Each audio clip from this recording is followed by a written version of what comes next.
Ladies and gentlemen, welcome back to Wuthering Waves. In today's video, we are taking a look at the tier list over on Pridewin, but also wanting to discuss my favorite character in the game, who is getting a boost, and to also talk about the aspect of these games and why you should always just play the characters you enjoy, because, you know, a lot of this stuff does get figured out as we start playing through the game. But in this tier list, we have the big moves. We've got the Havoc Rover going up, and we have Jianxin being moved into the support role, and also going up to tier 0.5. Now, this is a big one for me because I was pushing for her from the start to be more viewed as a support. She does have the great hybrid role at the moment, being placed with Kuro as his hybrid support, where you use her outro into Kuro to help buff his resonance liberation damage, because she does have that outro. However, from the start, I've always been playing her as my support unit because I don't have Kuro, and using her on the healing set with the turtle.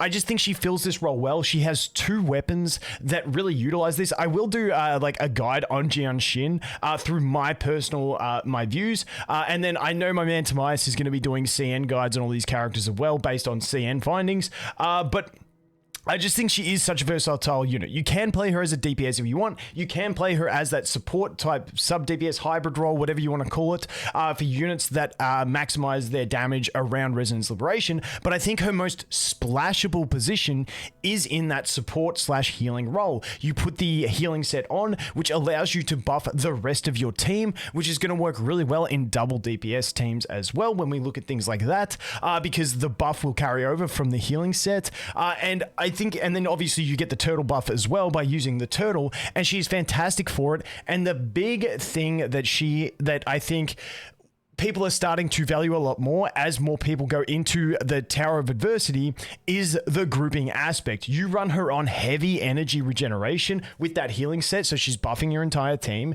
She's also allowing you to heal your team, and we do have, like I said, two weapons that she can utilize to get the extra healing. So because often in Tower of Adversity, her shield doesn't get to stack up. Like, you can't channel that thing too well because the damage is too high. So using certain weapons to get the heal off is going to benefit her in that healing role. But the grouping capacity, once you chuck a ton of energy on her and you get that grouping happening, it is absolutely fantastic, and such an underrated thing in calculations early on, because in calculations early on we were just looking at raw damage output.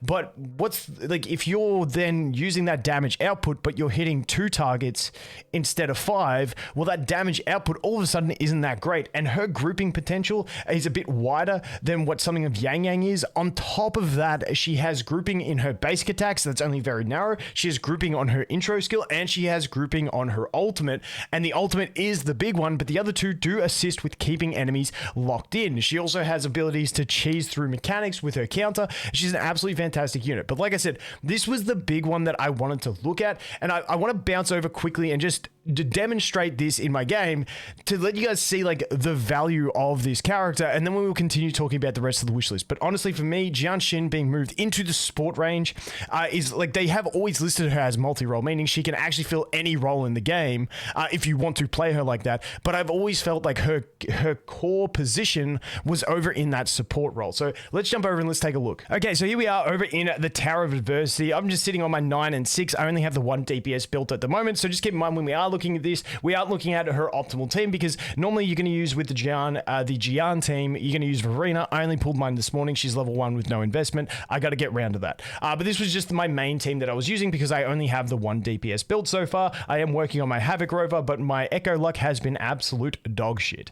But let's jump in here because I want to show you the value that she brings to this team. Now, once again, she doesn't normally need to be put with Jian because he has his own grouping capabilities. But if you're using Encore, if you're using Havoc MC, if you're using Kuro, she brings something that just allows you to essentially on lots of enemies double their damage, because instead of hitting 2 enemies, they're now hitting 4 or 5, which then just amplifies that damage that they can deal. So she is absolutely fantastic for it, and I'm just using this stage as a demonstration to show you guys what I'm talking about. Now, in this one here, like, you probably ideally you'd have her on number 1, so she starts the battle. But for me, I just wait till the battle starts and then swap, because I got used to my numbering positionings for my units. So that's just the way it is. But we're going to go ahead and we're going to creep forward a little bit so we can activate it. We can swap to her, we can pop her ult, pop the turtle, swap to our Mortefi, pop his ult, pop his echo, and then swap straight into Jian for our burst. And keep in mind, Jian, yes, he will continually group, but if this was any other DPS, you then swapping to your DPS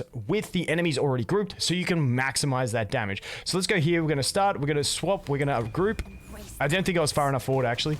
We're going to pop the turtle. We're going to swap to you. We're going to pop this. We're going to pop this. We're going to do that. We're going to drop down and we're going to go ult. And now we've got all the enemies in a nice little bundle so that we can juggle them all. And as you can see here, we've got all those ads already completely done. We don't even have to stress about it. And that is pretty much all we need to do. And that's pretty much what I'm trying to demonstrate. If you did that without her and with another DPS, then you're in this awkward situation where you've then not got the enemies grouped. You may have done a bit of damage to the boss, but all those enemies are then scattered, and then you've got to try and rush around to go ahead and kill them. Now, once again, this is definitely easy with Jian, because once you've got them grouped, he does just continually juggle.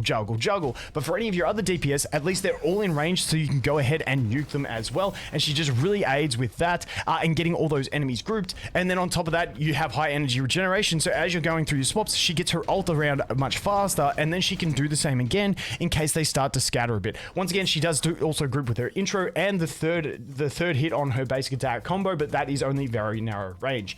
But that is what we are looking at there. Now let's bounce over to the tier list again. Okay, as we bounce back over into the tier list, we've got Yinlin, who has left the tier list. I think this is appropriate because you can't be rating her and characters with her when she doesn't exist in the game. She may have changes and stuff like that. So she will definitely come back once we get her in the game. She was more of like a pre-release character because we had her in the beta, but because we've had so many changes from the actual beta itself, it's kind of appropriate to remove her out of there. You know, she is going to have her synergies with Calcharo as well, but in general, I am liking the look of this tier list. Once again, the big one for me is Jianxin. I still think, and once again, it's hard to weigh up things because if you're weighing on max potential, when I watch some of the CN players play the game, like, they're crazy. They are next level. They have just like two things you need is either skill or a lot of time. And if you have both skill and a lot of time, you can be insane in this game and make some characters look ridiculously better than what other people have the capacity to play them.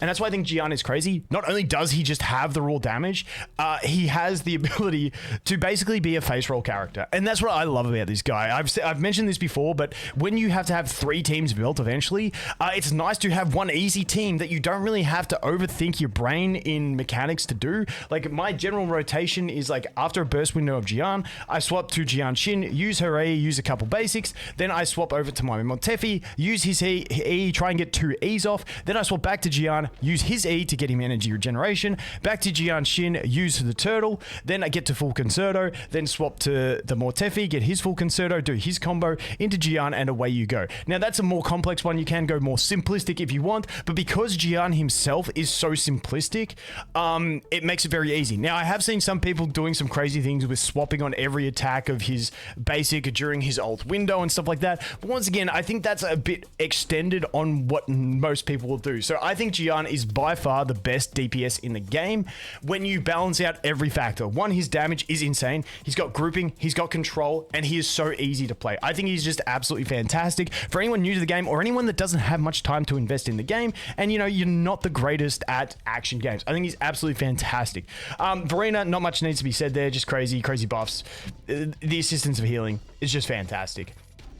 Now, the Havoc Rover has gone up. Obviously, I think the Havoc Rover could even go up even further once we get to max dupes on it. We're still stuck at 2 dupes, and I think this character just has some more insane potential. That combined with the fact that we do have Dreamless, which exists, is fantastic. And the team of Pride Win actually found a really awesome team, abusing both the Havoc Rover and Encore along with Jianxin in a combo, and that is where Jianxin like really shines, where it's like a quick swap team where you keep swapping between the two, utilizing the damage from both of their echoes and stuff like that. And then that was obviously, we do have cancel animations in their skills, and then Jianxin on that healer set with the turtle is fantastic for that, continuously buffing both of these capabilities. And then we have extra damage on outros. I think it's a really useful team and a really smart team as well, and I think we will start seeing a lot more of those different teams. games, whereas in early theory crafting, it was a lot of, okay, you use this main DPS, you use this healer, and then you use this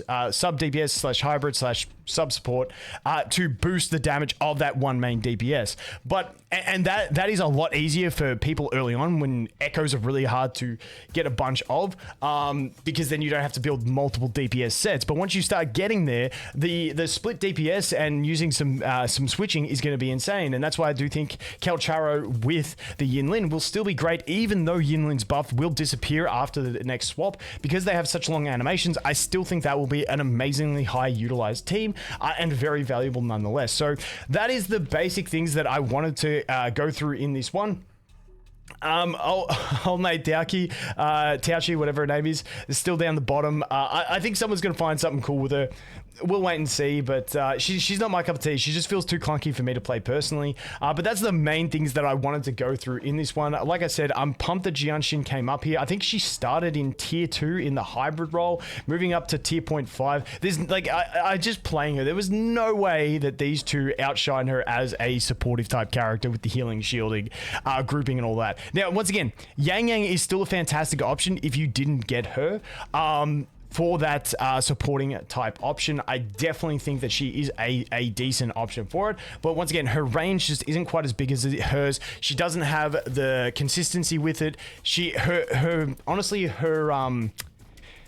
her mechanics are a bit funny to try and proc because of the amount of basics you have to do, or you have to do the consistent hold attacks where she does the lunge, which is a little bit awkward, but in general, still good for grouping, and can be run on that healing set with the turtle, which is fantastic. And obviously Bai Ji, most people know what's going on with Bai Ji. Now, I'm curious to see what ends up being seen as the most common team to use with the Havoc MC. Like I said, that Encore team is looking pretty good, but we still do have the Danjin capacity to really shine with the Havoc MC. So we do have multiple options, and that is what I'm loving about this game.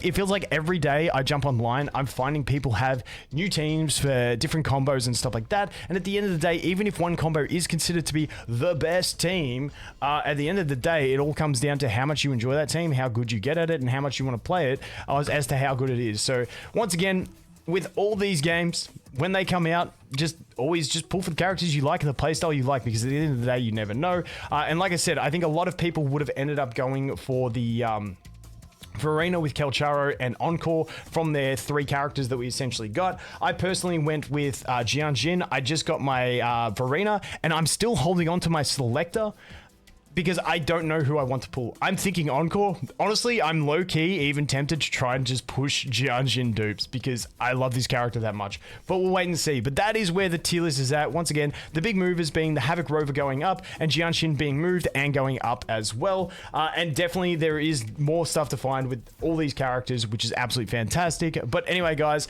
I'm going to shut up now. As always, thanks for watching. Hope you have an awesome day, and I look forward to seeing you in the next one. Cheers.